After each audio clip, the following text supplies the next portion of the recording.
खतरनाक डाकू को गिरफ्तार किया गया। मुकदमा चला। अब जब मुकदमा चला तो ना सिर्फ डकैतियां, ना सिर्फ चोरियां, बल्कि कत्लो गारतगिरी के भी बहुत सारे उस पर मुकदमे निकल आए। और अब जब इतने सारे उसके जराइम थे तो आखिरकार उस मुकदमे में उसको फांसी की सजा अनाउंस कर दी गई कि इसको अब फांसी दी जाएगी। कत्ल भी किए हैं, चोरियां भी की हैं, डकैतियां भी की हैं, बिग क्रिमिनल। फांसी का वक्त आया तो उससे कहा गया कि आखिरी ख्वाहिश, कहता है आखिरी ख्वाहिश ये कि अपनी मां से मिलना है। मां को बुलाया गया। लोगों ने सोचा बड़ा फर्माबरदार है, आखिरी ख्वाहिश है, मां से मिलना चाहता है, इतना प्यार है मां से और मां से कुछ माफी तलाफी करेगा। मगर जैसी मां आई तो उसने मां पर हमला कर दिया और मां को जनाब नोच रहा है, तकलीफ पहुंचा। लोगों ने बड़ी मुश्किल से अलग किया और कहा बदबख्त आदमी, वैसे ही आखिरी वक्त है, जाते जाते भी मां को नोच रहा है, मां पर हमला कर दिया। अब जनाब इस सफ़ाकाना हरकत के बारे में उससे पूछा गया तो वो कहता है कि मुझे फांसी के फंदे तक इसी मां ने पहुंचाया है। अब जाके मुझे एहसास हुआ कि जब मैं स्कूल में पढ़ता था तो मैं जब बच्चों से लड़ाई करता था तो मां कहती थी बेटा बिल्कुल जबरदस्त तरीके से बदला लेना है, चांटा खा के क्यों आ गया, तुझे तो 2 और लगानी चाहिए थी। कभी मैं स्कूल में जनाब बच्चों की पेंसिल चुरा के लाता था तो मां कहती थी बेटा कोई बात नहीं, आइंदा भी कोई अच्छी चीज लगे तो ले आना। मेरी मां ने मुझे चोरी से नहीं रोका, मेरी मां ने मुझे झगड़े से नहीं रोका। मैं समझा मैं तो बहुत अच्छा काम कर रहा हूं। जब भी घर किसी की चीज उठाकर लाता था तो माँ बाप एंजॉय करते थे, हंसते थे, मुस्कुराते थे। करते करते मेरे अंदर एक शैतान बनने लगा कि फिर तो मुझे जो भी नजर आए मुझे लोगों को छीन लेना चाहिए। फिर मोहल्ले के दोस्तों में ऐसे दोस्तों में बैठने लगा कि रात रात भर बाहर रहता था। माँ ने कभी नहीं पूछा बेटा रात बाहर क्यों होता है।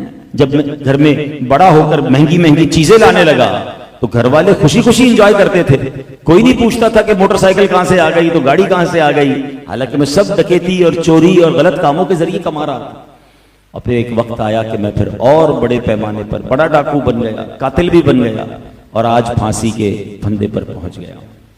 ऐ मेरे प्यारे इस्लामी भाइयों, ये बज़ाहिर तो एक वाकया है मगर ये हम सब के लिए बहुत बड़ा दर्स है कि बच्चे को फ्रॉम द स्टार्ट जो सिखाया जाता है ना, ये उसके दिल पर गोया लोहे महफूज पर लिखा जा रहा है, उसके दिल की तख्ती पर लिखा जा रहा है। उसकी सीना जो है वो बड़ा क्लियर होता है। उस बच्चे को क्या पता क्या गलत है और क्या सही है।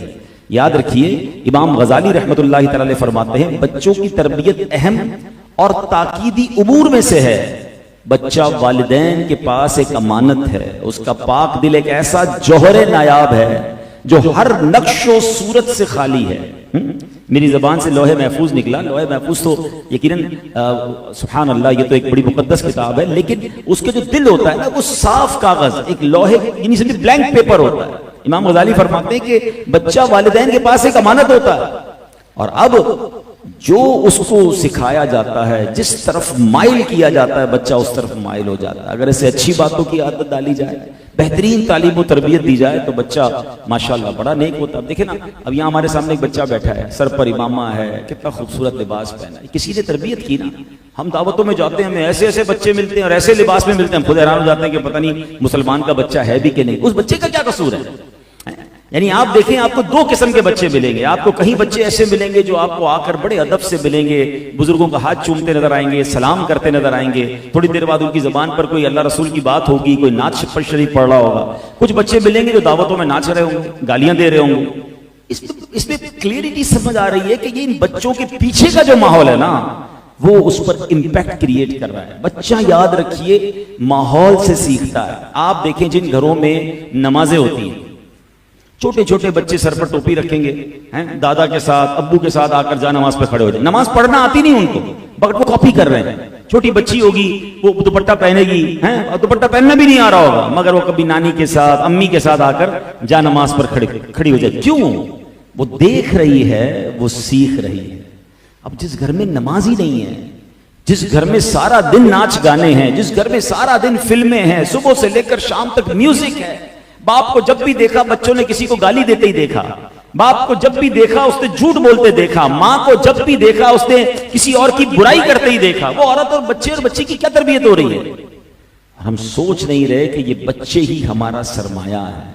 ये हमारी यूं समझिए मेरे और आपके मरने के बाद हमारे लिए सदका जारिया का बाइस भी बन सकते हैं और हमारे लिए गुनाह जारिया का बाइस भी बन सकते हैं। कुरान मजीद फुरकान हमीद में अल्लाह क्या इरशाद फरमाता है, या अय्युहल्लज़ीना आमनू कू अनफुसकुम व अहलीकुम नार।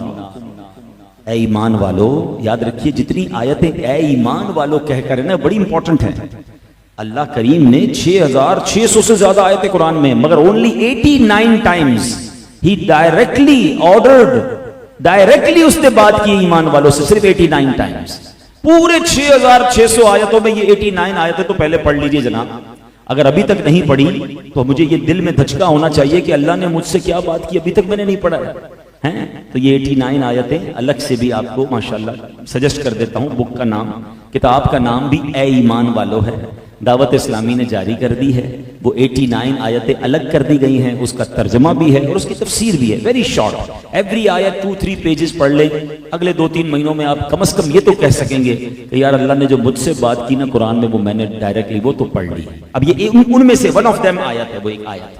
अल्लाह फरमाता है, या अय्युहल्लज़ीना आमनू, ऐ ईमान वालो, कू अनफुसकुम व अहलीकुम नारा, अपनी जानों और अपने घर वालों को उस आग से बचाओ। जहन्नम की आग से बचाने की कोशिश करने का हुक्म जो है मुझे और आपको कुरान दे रहा है। आप बताइए, अल्लाह ना करे आपका बच्चा सोया हुआ हो और घर में आग लग जाए, आप बच्चे को कैसे उठाएंगे? आराम आराम से उठाएंगे, और अगर वो नहीं उठेगा तो आप कहेंगे चलो सोने दो यार, बेचारे की नींद खराब हो रही है। आप उसको नहीं उठेगा तो उठा के निकल जाएंगे घर से कि आग लगी हुई है।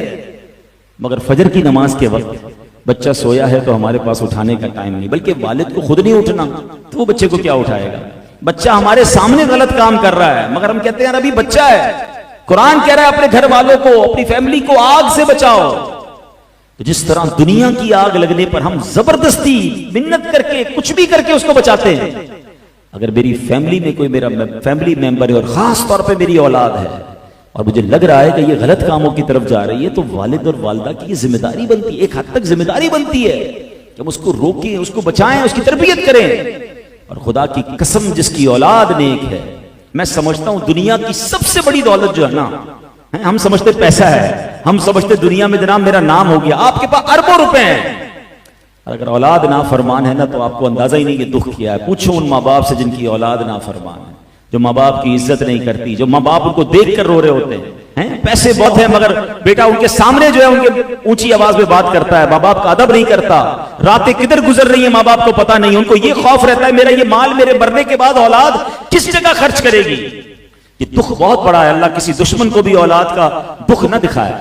और जिसकी औलाद नेक है, अल्लाह अकबर, ये सबसे बड़ी दौलत है। मैं एक मशवरा दूंगा, वैसे तो जितना हो सके अपनी औलाद की तरबियत करें, मगर एटलीस्ट एक टारगेट जरूर लीजिएगा कि मैंने अपनी जिंदगी में अपनी औलाद को 5 वक्त का नमाजी जरूर बनाना है, ठीक है? और उसका फायदा पता है क्या होगा कि पहले ये समझिए कि नेक औलाद माँ बाप को मरने के बाद कैसे काम आती है। हजरत ईसा अला नबीना वालेहिस्सलाम अल्लाह के नबी हैं और अल्लाह के नबियों को अल्लाह ने बड़े कमाल दिए होते। एक बार कहीं से गुजर रहे थे तो आपने एक कब्र के पास देखा कि नजर आपकी ऐसी थी कि आपने कब्र के अंदर के हालात देखे, उस पर अजाब हो रहा था। आप ट्रेवल पे कहीं जा रहे थे, वापस आए तो उसी कब्र में नूर अनवार की बारिश हो रही थी। आप हैरान हो गए, आपने अल्लाह से कहा या अल्लाह कुछ दिनों पहले तो इस कब्र पर अजाब, आज यहां बरकतें, बड़े मजे में है मुर्दा। अल्लाह ने फरमाया मूसा बंदा बड़ा गुनाहगार था, खताएं करता था, मर गया, उसलिए अजाब हो रहा था। मगर जब ये मरा था ना, इसने अपनी वाइफ को प्रेग्नेंट छोड़ा था, उसकी वाइफ हामिला थी, उसको बच्चा हुआ, बच्चा बड़ा हुआ।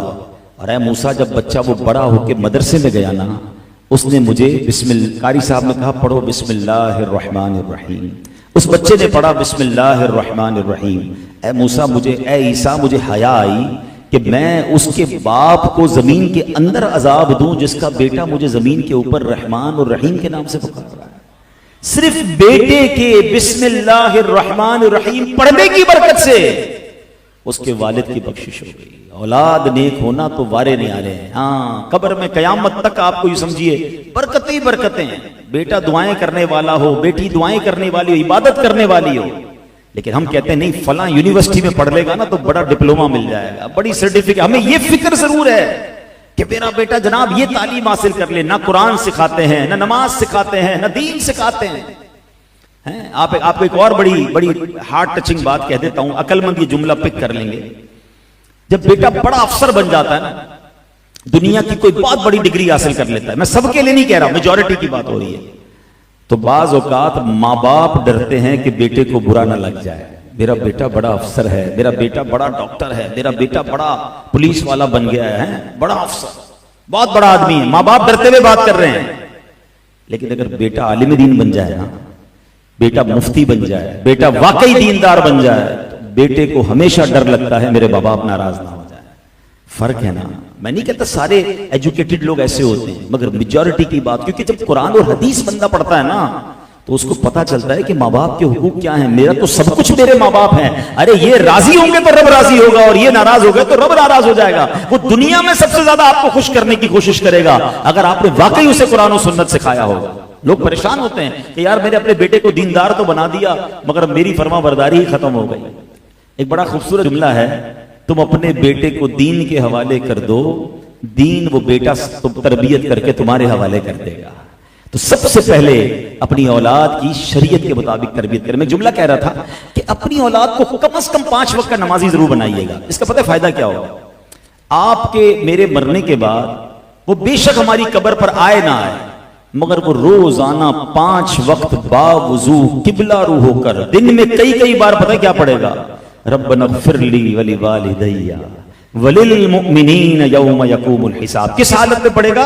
अत्तहियात में बैठा होगा, किबला रू बैठा होगा, नमाज की आलम में होगा, फजर में 2 बार पढ़ेगा, जोहर में बाज़-औक़ात 3 और 4 बार ये दुआ करेगा, असर में करेगा, मगरिब में करेगा, इशा में करेगा। सुभान अल्लाह। आपने सुना एक बार रहमान और रहीम कहा था, अल्लाह ने उस कब्र वाले से अजाब उठा दिया जिसका बेटा 5 बार उसके लिए दुआ करेगा। सोचो ना माँ बाप का क्या हाल हो जाएगा। तो प्रायोरिटी ये दीजिएगा कि बेशक आपका बेटा आप कहते हैं बेहतरीन स्कूल में पढ़े लेकिन दीन से दूर ना हो जाए। और यही हमारी जिम्मेदारी है कि हम अपनी औलाद की तरफ आएं। अब जरा गौर सुनिएगा, हजरत सहद बिन अब्दुल्लाह तुस्तरी रहमतुल्लाह तआला अलैह फरमाते हैं, मैं 3 साल की उम्र का था। देखिए इनकी तरबियत कैसी की। कहते हैं मैं रात के वक्त अपने मामू जान हजरत मोहम्मद बिन सब्बार अलैह रहमतुल्लाह गफ्फार को नमाज पढ़ते देखता था।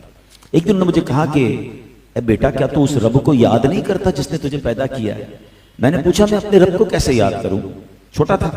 तो मुझे कहा कि जब रात को सोने लगो ना तो जबान को हरकत दिए बगैर दिल ही दिल में ये कलिमात 3 मरतबा कहो, अल्लाहु माइया, अल्लाहु नाज़िरुन इलैया, अल्लाहु शाहिदी। यानी अल्लाह मेरे साथ है, अल्लाह मुझे देखता है, अल्लाह ताला मेरा गवाह है। बेटा रात को सोते वक्त दिल ही दिल में ये पढ़ लिया। कहते मैंने पढ़ना शुरू कर दिया। जब चंद रात ये कलमात पढ़ लिए तो उन्होंने कहा कि अब 7 मरतबा पढ़ो। मैं रात को सोते वक्त 7 बार पढ़ता था। फिर कुछ दिनों के बाद मैंने कहा मैंने 7 बार पढ़ रहा हूँ, फरमाया अब 11 मरतबा पढ़ूं। मैं 11 मरतबा। अब बंदा रिपीट कर रहा है बच्चा कि अल्लाह मेरे साथ है, अल्लाह जो मैं कर रहा हूँ वो देख रहा है और अल्लाह मेरा गवाह है। उस बच्चे के दिल में अल्लाह से कनेक्टिविटी पैदा हो रही। कह रही है मुझे बड़ा मजा आने लगा। तो अब मामू जान मुझे कहते हैं 1 साल गुजर गया ना, तो मुझे कहते हैं कि बेटा जो मैंने सिखाया है ना, अब कब्र में जाते वक्त तक रोजाना पढ़ना है तुमने, इसको छोड़ना नहीं इस वजीफे को। बोले मुझे बड़ा मजा आने लग गया, बड़ी रूहानियत महसूस होने लगी, मैं जिक्र करता रहा। अब मामू ने एक दिन मुझे कहा कि ऐ सहल एक बात बताओ, जिसको रब देख रहा हो, जिसके साथ अल्लाह हो, जिसका गवाह रब हो, क्या वो अल्लाह की नाफरमानी करता है? बस वो कहते हैं वो जुमला मैंने सुनना था कि वाकई जब मेरा ईमान यह है कि अल्लाह मुझे देख रहा है, अल्लाह मेरे साथ है, मेरी तमाम बातों का गवाह है, अब मैं रब की नाफरमानी कैसे करूं? अल्लाह अकबर। हजरत सहद ने अब वो इबादतें करना शुरू की कि अब अल्लाह के बहुत बड़े वली बन गए। Look at the way of training कि बच्चे को ये एहसास दिलाना है अल्लाह देख रहा है, अल्लाह से मोहब्बत सिखानी है। मुझे हजरत अब्दुल्लाह बिन हर्ब रहमतुल्लाह तआला अलैह उनका नाम था, उनका वाकया याद आया कि वो अपने बच्चों को क्या सिखाया उन्होंने? तवक्कुल। हमारे यहाँ ये बड़ा प्रॉब्लम है, हम छोटे से बच्चे को सिखाते हैं बेटा देखो पैसे होंगे तो काम होगा दुनिया का, है? छोटी उम्र से उसको असबाब के पीछे लगाते, तालीम नहीं होगी तो तरक्की नहीं करेगा, है? दुनिया में सोर्सेज नहीं होंगे तो तेरा काम नहीं बनेगा, अच्छे बड़े लोगों में उठा बैठा कर। यकीनन असबाब बड़ी चीज होती हैं, मगर असल खालिक असबाब मालिक है। उसको ये कब सिखाओगे कि बेटा दुनिया भर की दौलत हुई और रब राजी ना हुआ तो तेरा कोई काम सीधा ना होगा। पहले रब को राजी करना। दुनिया के सारे बड़े लोगों से तेरा राब्ता है, अगर रब तुझसे नाराज है तो तेरी जिंदगी में कोई तरक्की नहीं होनी। अल्लाह को राजी करना पहले जरूरी है। हज़रत अब्दुल्लाह बिन हर्ब रहमतुल्लाह तआला अलैह, उनका बेटा जो था छोटा था। देखिए बच्चों की तरबियत के निराले अंदाज। अपने बच्चे को कहते हैं बेटा जब भी खाना खाना हो ना तो अल्लाह से मांगो। और ये एक जगह है मेहराब घर में बनी हुई थी, यहाँ बैठोगे दुआ करोगे या अल्लाह मुझे खाना दे दे, तुम्हें खाना मिल जाएगा। उस बच्चे को दोपहर को भूख लगती, वो मेहराब के पास जाता। उनकी जो ज़ौजा थी ना, उन्होंने प्लान ये किया था कि जब बेटा दुआ करे तुमने मेहराब में खाना रख देना, ताकि बच्चे को ये पता हो कि असल देने वाली जात, रिस्क देने वाला रब है। बच्चा किसी और से ना मांगता, दोपहर को जाकर दुआ करता तो खाना मिल जाता, रात जाकर दुआ करता खाना मिल जाता। उनकी ज़ौजा जाकर वो खाना वहां रख दिया करती। एक दिन कुछ अरसा हो गया तो उनकी ज़ौजा घबराई हुई आपके पास आई और कहती, हुजूर बड़ा मामला हो गया। तो क्या हुआ? आज मैं खाना देने के लिए देर हो गई मुझे, और मैं जब दौड़ती हुई गई कि बेटे ने दुआ की होगी तो देखा वो खाना खा रहा है। तो मैंने कहा बेटा ये खाना कहां से आया? कहा अल्लाह की तरफ से आया, रोजी तो अल्लाह की तरफ से आता है। तो खाना उसको किसने दिया? मैंने तो दिया ही नहीं। तो वो बुजुर्ग फरमाते हैं बस मुझे इसी दिन का इंतजार था, अब तुम्हें खाना देने की जरूरत नहीं, अब उसको गैब के खजानों से खुद अदा कर दिया जाएगा। यानी उसका कनेक्शन वो बन गया अल्लाह से, उसका भरोसा वो बन गया कि अब उसकी गैब से मदद होना शुरू हो गई। मगर आज हम डेलिबरेटली या अनडेलिबरेटली, या तो जानते हुए या बगैर जानते हुए, अपने बच्चों को सखावत से दूर कर रहे हैं, अपने बच्चों को तवक्कुल से दूर कर रहे हैं, अपने बच्चों को बुज़दिल बना रहे हैं। अल्लाह पर भरोसा कब सिखाओगे? हैं? उलमा कहते हैं बेहतरीन तोहफा है बाप की तरफ से अगर बाप अपनी औलाद को सखी बनाए। सखावत कैसे आती है कि आप अल्लाह की राह में अगर खर्च भी करें तो अपनी औलाद के हाथ से करें, उन्हें सिखाएं कि कैसे खर्च करना है। बेटा ये किसी गरीब को दे दो, ये मस्जिद में दे दो, ताकि उसे पता चले कि ये खर्च करना भी जरूरी है, और उसको समझाएं कि आज हम ये खर्च कर रहे हैं, इसकी बरकत से अल्लाह हमें दुनिया में अता फरमाता है, इसकी बरकत से हमारे हमें जन्नत की नेमतें अता फरमाएगा। अपनी ज़कात देते वक्त एक और बड़ा प्रॉब्लम है, अब तो ये मैं छोटे बच्चों की भी बात कर रहा था, जब बच्चे बड़े हो जाएं तो होना ये चाहिए कि हमारे जो वालिद हैं, बुजुर्ग हैं, दादा नाना, वो अपने बच्चों को बिठाकर बताएं कि हम हर साल कितनी ज़कात देते हैं और ये ज़कात कहां कहां देते हैं। अब हमारा प्रॉब्लम ये है कि हम जब शख्सियात से, बिजनेसमैन से मिलने जाते हैं, किसी नौजवान कारोबारी आदमी से कहें कि भाई अपनी ज़कात आप कहां देते हैं, मुझे क्या पता, अब्बू देते हैं, सारा हिसाब तो अब्बू के हाथ में है। ये गलत कर रहे हैं आप अपनी औलाद के हाथ से ये काम करवाएं, क्योंकि मेरे मरने के बाद मेरी औलाद को क्या पता कि ज़कात कैसे निकालनी है और ये नेकी कहां कहां करनी है। बाज़ औक़ात हम कुछ अपने खानदान के रिश्तेदारों की मदद कर रहे होते हैं, हम अपने जनाब कुछ ऐसे सुन्नी इदारे होते हैं जिनकी मदद कर रहे होते हैं, मगर अपनी औलाद को नहीं बताते। और हमें ऐसा पता चलता है कि जब वालिद का इंतकाल हुआ तो औलाद को तो पता ही नहीं है कि अब्बू कहां कहां वो नेकी के काम करते थे। यहां तक कि वालिद के दोस्त और रिश्तेदार बेचारे परेशान हो जाते हैं कि जनाब उसका इंतकाल हो गया, अब हमारी मदद करने वाला कोई नहीं। लेकिन अगर आप यही काम अपने बच्चों के सामने या उन्हीं के जरिए ये करवाते रहते तो आप दुनिया से चले जाएंगे, आपकी नेकी बाकी रहेगी। तो अक्लमंद वो होता है जो अपने बच्चों को अपनी जिंदगी में ही नेकी के कामों में आगे बढ़ाए और उनकी तरबियत करे। मगर हाल यह है मेरे प्यारे इस्लामी भाइयों कि आज औलाद की दानिस्ता या गैर दानिस्ता गलत कामों की तरबियत हो रही है। बाप बेटे के सामने झूठ बोल रहा है, वो कैसे उम्मीद करता है कि ये बेटा सच बोलेगा। बेटा छोटा है, घर में फोन आया, वालिद कहता है बेटा फोन उठा के कह दो अब्बू सो रहे हैं। अब बच्चा तो देख रहे हैं ना अब्बू जाग रहे हैं। अब आप उस बच्चे की तरबियत कर रहे हैं कि जब मूड हो झूठ बोल दिया करो। वो आज आपके सामने कह देगा अब्बू सो रहे हैं, मगर कल यही बड़ा होकर आपके सामने भी झूठ बोल रहा हो, आपको भी घुमा रहा होगा। आप कहेंगे बेटा किधर हो, इतनी देर से क्यों आए हो? वो कहेगा ट्रैफिक जाम थी। उसने कहा अब्बू आपने ही सिखाया था झूठ बोलना, अब आप ही को घुमाता रहूंगा। है नहीं, बचपन से ही बच्चे को ये पता चले कि झूठ ये जहन्नम में ले जाने वाला काम, ये अल्लाह को नाराज करने वाला काम है। मजेदार तरबियत यह है कि बेटे से गलती हो, वो इतना हिम्मत वाला हो कि आपके सामने आकर बताए कि मुझसे गलती हुई है। उसको पता हो कि मैं अपने वालिद के सामने झूठ नहीं बोल सकता। और आपका भी अंदाज होना चाहिए कि अगर बच्चे ने अपनी गलती मानकर सच कह दिया तो उसे सजा ना दें, कम से कम उसको इस सच पर अप्रिशिएट करें कि माशाल्लाह चलो कोई बात नहीं, तुमने सच तो बताया, ताकि सच का हौसला पैदा हो। सांच को आंच नहीं है, मगर वो बेवकूफ लोग अपने सामने अपने बच्चों की, ये माएं भी जो हैं, आप समझते हैं कि आप अपने बच्चों के सामने अपनी सास की बुराई करें तो ये बच्चों की तरबियत हो रही है। आप बच्चों के सामने अपने शोहर की बुराई करें, क्या ये बच्चों की तरबियत हो रही है? बच्चों को पता चल रहा है कि माँ बाप का आपस में रिश्ता कैसा खराब चल रहा है। माँ मेरी नानी के बारे में या मेरी दादी के बारे में क्या बात करती, हम नहीं समझ रहे, ये कोरा कागज है। They are getting something from you. वो रोज घर में या तो नेगेटिविटी को एब्जॉर्ब कर रहे हैं, या जनाब वो रोज घर में पॉजिटिविटी हासिल कर रहे हैं, वो दीन सीख रहे हैं। अल्लाह करे ये बात समझ आ जाए।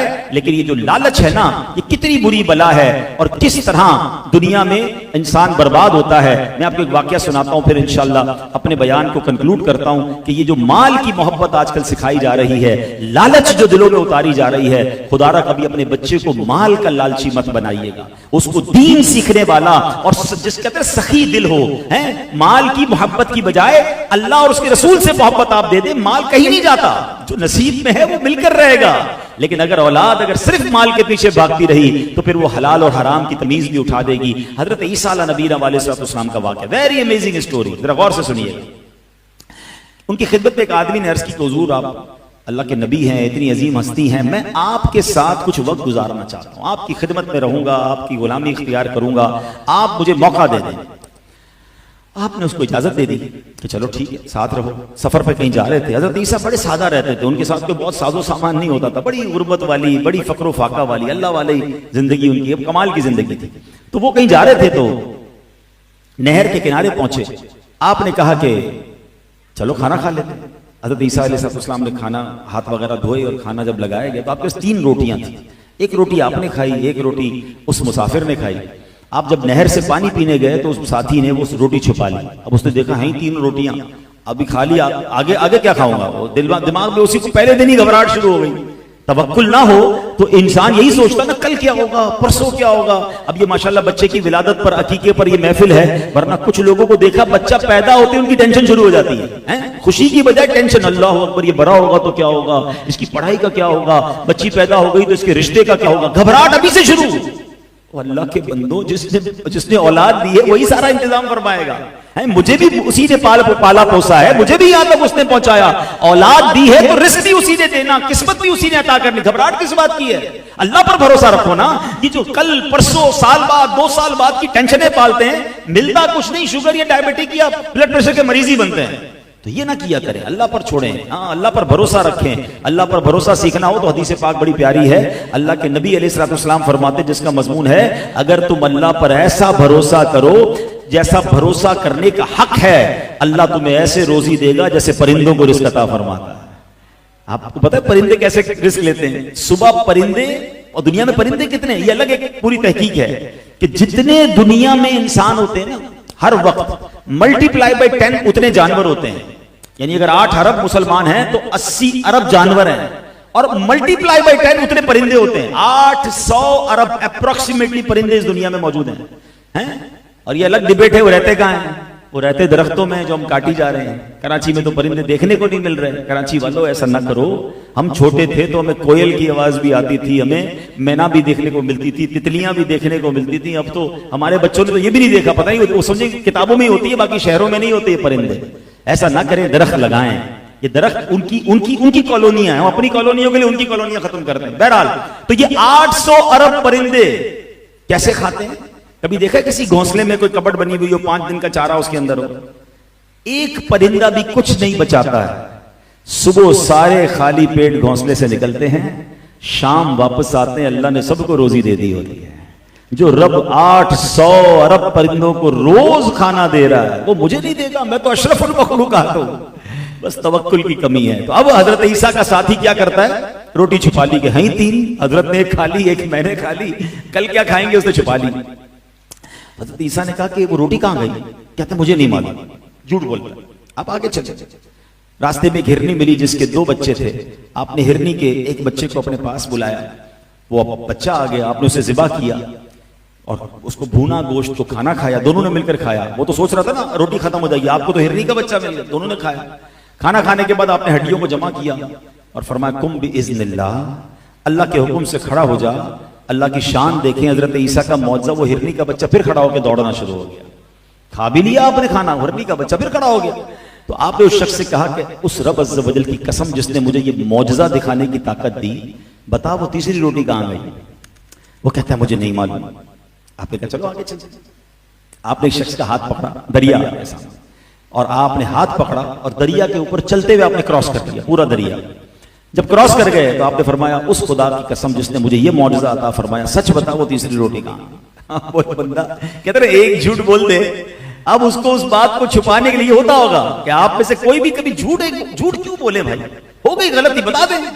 वो अब एक झूठ बचाने के लिए अगला झूठ कह रहा है मुझे नहीं पता वो रोटी कहां गई। अल्लाह के नबी को बार बार डिनाई कर रहा है, बार बार मना कर रहा है मुझे नहीं मालूम। चलते चलते रेगिस्तान में पहुंच गए। अब जब वहां पहुंचे तो आपने एक रेत की ढेरी बनाई और कहा कि अल्लाह पाक के हुक्म से सोना बन जा। वो पूरा रेत का ढेर जो है ना वो गोल्ड बन गया। आपने उसके 3 हिस्से किए। अब आप थे ना, एक हिस्सा आपने अपने पास रखा, एक उसको दिया और अब कहा ये तीसरा हिस्सा उसका है जिसके पास तीसरी रोटी है। वो जो रोटी का लालची था वो सोना किधर से छोड़ता, कहता हजरत माफ कर दीजिए मैं ही वो हूं, मेरे पास ही रोटी है। आपने कहा बेटा ये तीनों सोने के ढेर तेरे, झूठे को मैं अपने साथ नहीं रख सकता। Actually he tries to find the guy, वो जानना चाह रहे थे ये बंदा है कैसा। जब पता चल गया झूठा है, आपने वो गोल्ड पूरा उसे दिया, सोना दिया और अब चले गए छोड़कर, मेरे साथ नहीं रह सकते। यहां एक और बात सीखने को मिली कि कुरान क्या कहता है, कूनू मास सादिकीन, सच्चों के साथ रहो, झूठे के साथ नहीं। इसका मतलब झूठा दोस्त नहीं होना चाहिए, वो आपको हमेशा कभी ना कभी जाके ऐसी तकलीफ पहुंचाएगा, ऐसे मैदान में छोड़ के चला जाएगा कि आप हैरान हो जाएंगे। क्योंकि झूठ बोलना मुनाफिकत की निशानी है। मगर बदकिस्मती से हमारे दोस्त कौन है, हमें तो पसंद ही वो आता है जो ज्यादा अच्छे तरीके से झूठ बोलता हो, ज्यादा अच्छे तरीके से कहानियां सुनाता हो, किसी की मादल्ला बुराई बयान करता हो, झूठे लतीफे सुनाता हो, हम उसकी सोबत में इंजॉय करते हैं। नहीं, याद रखिए झूठा दोस्त नहीं होना चाहिए। और एक और जुमला याद कर लीजिए, रिवायतों में आता है दोस्त के दीन पर होता है। दोस्त तो वो होता है जिसको देखकर खुदा याद आ जाए। कोई एक दोस्त ऐसा है हमारा। इसी तरह बच्चों की बात चल रही है, बच्चों की तरबियत में भी चेक करें कि मेरे बच्चे के दोस्त कौन है। बुरे दोस्त ही तो बुरा बनाते हैं ना, हम भी बुरे दोस्तों में एंजॉय कर रहे हैं। नहीं, चेक करो कोई एक दोस्त तो ऐसा हो जिसको देखकर खुदा याद आ जाए। हमने तो ऐसे दोस्त बनाए जिसको देखकर सिनेमा याद आता है, किसी को देखकर कोई गलत काम ही याद आता है। नहीं, दोस्त को देखकर खुदा याद आता है। बहरहाल हज़रत ईसा अलैहिस्सलाम ने उस बंदे को छोड़ा और आप चले गए। अब यहां नया काम शुरू हो गया। लालच थी ना, देखिए लालच कितनी बुरी बला है। अभी तो बड़ा खुश कि जनाब सोना इतना सारा मुझे मिल गया, चादर में लपेटा, कांधे पे उठाया, रेगिस्तान था, तन्हाई थी, सफर शुरू किया। आगे गया तो उसको 2 बंदे मिल गए और उन 2 शख्स ने देखा कि इसके पास तो सोना है, तुझे तो कत्ल कर देंगे इतना सोना। तो कहता भाई देखो पकड़ तो लिया है मुझे, सोना भी दरियाफ्त कर लिया, मुझे अकेले को मारने से बेहतर है आपस में तीनों बांट लेते हैं, क्यों कत्ल का गुनाह अपने जिम्मे लेते हो, पकड़े जाओगे तुम भी जेल में जाओगे। उन दोनों ने सोचा बात तो ठीक है, 50-50 की जगह 33-33 तो मिल ही रहा है। कहा चलो ठीक है। अब बहुत खुश तीनों, कहते हैं भूख लगी है चलो मिलके खाना खाते हैं। तो उन 2 ने मिलकर एक को कहा कि जाओ तुम खाना ले आओ। लालची तो तीनों ही थे हैं। जब तीसरा खाना लेने गया तो वो कहता है कि क्यों ना खाने में जहर मिला दूं, ये दोनों खाकर मर जाएंगे, पूरा सोना मुझे मिल जाएगा। वो खाना लेने गया है और ये दोनों जो पीछे बैठे कहते हैं ये खाना लेकर आएगा तो उसको मार देंगे। ऐसा ही हुआ, वो खाना लेकर आया जहर मिलाकर, इन दोनों ने उसे पकड़ा, पहले उसे मार दिया कि मुबारक हो, अब तो 50-50 हमारा हो गया, अब आओ मिलकर खाना खाते हैं। और जब खाना खाया तो क्या हुआ, ये दोनों भी दुनिया से चले गए। सोना उधर ही पड़ा था, साथ 3 लाशें पड़ी थी।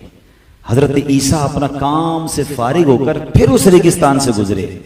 आपने देखा सोने का ढेर है और 3 लाशें गली सड़ी पड़ी हैं। अल्लाह अकबर। हजरत ईसा अलैहिस्सलाम ने क्या कहा, आपने फरमाया देख लो ये दुनिया का हाल है, लिहाजा तुम पर लाजिम है कि इससे बचते रहो। काश ये बात समझ आ जाए। आला हजरत ने बड़ी कमाल की बात लिखी है, शहद दिखाए, जहर पिलाए, कातिल डाइन शोहर खुश, इस मुर्दार पे क्या ललचाया, दुनिया देखी भाली। अगर हराम तरीके से माल कमा भी लिया ना, ये डकैतियां करते हैं, ये जो चोरियां करते हैं, ये जो रिश्वत का काम करते हैं, ये किसी की जमीन पे कब्जा कर लेते हैं, ये जो जिस तरह भी हराम कमाने वाले होते हैं सुकून नहीं होता। आपको लग रहा होता है आगे पीछे गार्ड हैं, बड़े अल्ले तल्ले हैं, उनको पूछो उनका हाल क्या है। यकीन करें उनसे कई ज्यादा खुश वो होता है जो बेचारा रेडी लगाकर रात को सुकून की नींद सो रहा होता है, पता है मैं हलाल कमा के सो रहा हूं, 1-1 रुपया बरकत वाला है उसका। तो खुद भी लालच में नहीं जाना है और अपने बच्चों को भी कभी लालच की तरफ नहीं ले जाओ। खास तौर पर ये जो माल की लालच है ना, ये इस कदर खतरनाक है। इमाम गजाली फरमाते हैं, हजरत हसन बसरी रहमतुल्लाह तआला अलैह का कौल, अल्लाह पाक की कसम जो दिरहम यानी दौलत की इज्जत करता है, अल्लाह पाक उसे जिल्लत देता है। दौलत के पीछे नहीं भागना है। माल कहां जाएगा, रिस्क किधर जाएगा, जो मेरे नसीब पे वो मिलकर रहेगा। लेकिन दीन छोड़कर, अल्लाह रसूल को छोड़कर सिर्फ माल के पीछे, कुछ भी हो जाए पैसा चाहिए, ये सोच नहीं होनी चाहिए। जब दिरहम व दिनार बने थे ना, तो शैतान ने उनको उठाकर अपनी पेशानी पर रखा और चूम कर बोला, जिसने इनसे मोहब्बत की वो मेरा गुलाम है। शैतान तो राजी हुआ था कि अब ये दिरहम व दिनार के जरिए मैं सरकार अलैहिस्सलाम की उम्मतियों को बहकाऊंगा। तो है मेरे प्यारे इस्लामी भाइयों, हमने चंद बातें जो आज सुनी हैं, इसको जहन में रखिएगा। औलाद को नेक बनाने के लिए द बेस्ट फॉर्मूला, पहले मुझे नेक बनना होगा। मैं नेक बनूंगा, मेरे घर वाले नेक बनेंगे, मेरी औलाद नेक बनेगी। अल्लाह हमारी औलाद को हमारी मगफिरत का जरिया बनाए। आखिर में मैं वजीफा भी बता देता हूँ। कुछ लोग पूछते भी रहते हैं कि जनाब औलाद नेक बन जाए, औलाद फरमा बरदार बन जाए, उसके बारे में कुछ बताएं। बड़ी प्यारी दुआ है, नबी पाक अलैहिस्सलाम की दुआ है, और यूं समझिए कि मुझे पसंद भी बहुत है ये दुआ, आप भी पढ़ते रहा करें। और वो दुआ ये है, रब्बना हब लना मिन अज़वाजिना व ज़ुर्रियातिना कुर्रत अयुन वजअलना लिलमुत्तक़ीना इमामा। ये दुआ कितनी प्यारी, पहले इसका तर्जुमा सुनो। और सुभान अल्लाह, इस दुआ से सीखने को भी बहुत कुछ मिल रहा है। अल्लाह के हबीब दुआ कर रहे हैं, रब्बना हब लना मिन अज़वाजिना व ज़ुर्रियातिना। ऐ अल्लाह, ऐ मेरे रब, हमारी बीवियों और हमारी औलाद से हमारी आंखों की ठंडक फरमा दे। फिर फरमाया कुर्रत आयुन, यानी हमारी आंखों की ठंडक फरमा, वजअलना लिलमुत्तक़ीना इमामा। भाई बात तो कंप्लीट हो गई थी ना कि अल्लाह हमें हमारी औलाद और अपनी बीवियों से सुख अता फरमा, खुशी नसीब फरमा, इन्हें हमारी आंखों की ठंडक बना। मगर ऑलवेज आप नबी पाक की दुआओं में देखेंगे, अगर दुनिया की भी दुआ है ना, तो साथ साथ तो अल्लाह को राजी करने वाली आखिरत की दुआ जरूर शामिल होगी। वजअलना लिलमुत्तक़ीना इमामा, ऐ अल्लाह मुझे मुत्तकियों का इमाम बना दे। वाह वाह, बच्चे भी नेक हो जाएं, ज़ौजा भी नेक हो जाए, फैमिली भी नेक हो जाए, और मैं भी मुत्तकियों का इमाम हो जाऊं, और क्या चाहिए। तो उलमा कहते हैं कि इसको हर नमाज के बाद, अव्वल आखिर दुरूद शरीफ के बाद ये दुआ एक बार पढ़ लें, इंशाअल्लाह बच्चे सुन्नतों के पाबंद बनेंगे और घर में बहुत खूबसूरत माहौल, अमन और सुकून वाला माहौल हो जाएगा। तो ये दुआ मैं दोबारा कह देता हूँ, आप बाद में इंशाअल्लाह इसको मेरी वीडियो से निकलवा लीजिएगा। अल्लाहुम्मा रब्बना हब लना मिन अज़वाजिना व ज़ुर्रियातिना कुर्रत अयुन वजअलना लिलमुत्तक़ीना इमामा। हम अल्लाह से दुआ करते हैं, ये दुआ हम सबके और हम सबके घर वालों के हक में कबूल फरमाए। अच्छा, बच्चा अगर नाफरमान हो गया है, सोया हुआ हो, तो उसके सिरहाने खड़े होकर ये जो आयत में पढ़ रहा हूं, एक बार इतनी आवाज से पढ़ें कि उसकी आंख ना खुले। अव्वल आखिर दुरूद पाक पढ़ ले 11 बार, 11 दिन तक या 41 दिन तक ये आपने पढ़ना है। और ये आयत क्या है, बिस्मिल्लाहिर रहमानिर रहीम, बल हुवा कुरआनुम मजीद फी लौहिम महफूज। ये औलाद के सिरहाने पे खड़े होकर इतनी आवाज से पढ़ें कि वो सुन ले मगर उसकी आंख ना खुले, ठीक है। अव्वल आखिर दुरूद शरीफ के साथ 11 41 दिन तक आपने पढ़नी है ये आयतें। इंशाअल्लाह वो बच्चा जो है वो फरमा बरदार होगा। अल्लाह हमारी औलाद को हमारी आंखों का नूर बनाए। जो बे औलाद हैं, अल्लाह उन्हें नेक और सालेह औलाद अता फरमाए। जो साहिब औलाद हैं, जो बे औलाद है, अल्लाह नेक और साले औलाद अता फरमाए। और जो साहिब औलाद है, अल्लाह उनको, उनकी औलाद को माँ बाप की आंखों का नूर और मग़फ़िरत का जरिया बनाए। आखिर में ये अर्ज़ है कि दावत इस्लामी का माहौल है जो हमारे बच्चों की, खुद हमारे घर वालों की तरबियत का एहतमाम करता है। ख़वातीन के लिए लेडीज़ के प्रोग्राम्स मौजूद हैं, मर्दों के लिए मर्दों के इज्तिमात और काफ़िले और मदरसे मौजूद हैं, बच्चों के लिए बच्चों के इंस्टीट्यूट्स मौजूद हैं। दावत इस्लामी पूरा फैमिली पैकेज हमें देती है। पूरी फैमिली मिलकर बैठ के कुछ देखना चाहते हैं तो मदनी चैनल मौजूद है। तो हर तरफ हमारे लिए एहतमाम है। तो दावत इस्लामी के साथ मुंसलिक हो जाएं इंशाअल्लाह। हमने देखा कि ये वही दावत इस्लामी है कि जिसने जो माँ बाप की बात नहीं सुनते थे उनको माँ बाप का फर्मा बरदार बना दिया, लाखों को आलिम और हाफिज बना दिया। और पूरी दुनिया में आप अगर बैरून मुल्क सफर करें, माशाअल्लाह